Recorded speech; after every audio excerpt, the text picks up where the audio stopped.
And we're following breaking news of an outburst of gun violence in Philadelphia overnight. Several people have been shot in the past few hours, so we're going to start with the latest shooting outside of a Wawa in Torresdale. Action News reporter Catherine Scott is live at what is a big 24/7 superstore along Frankford Avenue. Good morning, Catherine. Good morning, guys. That's right. There were customers and employees inside the store when the shooting took place.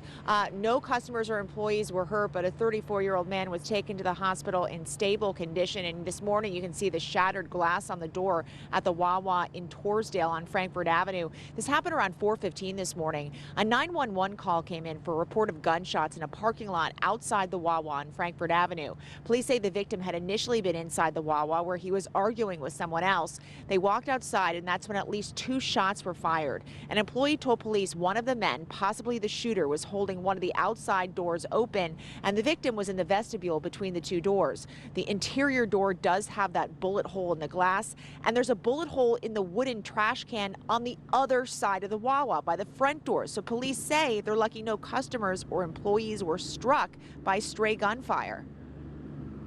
The victim was inside of the Wawa when he was involved in a verbal altercation with another male inside of the Wawa. They exited one of the doors, and that's when we know at least 2 shots were fired. We know the victim was struck at least one time in the abdomen. One of the bullets went through a Wawa glass door and lodged into a wooden trash can inside of the Wawa. We found 2 spent shell casings right outside of the doorway. Arriving police and medics found the victim with a gunshot wound in his abdomen. Police believe it's a graze wound, and he was taken to the hospital in stable condition.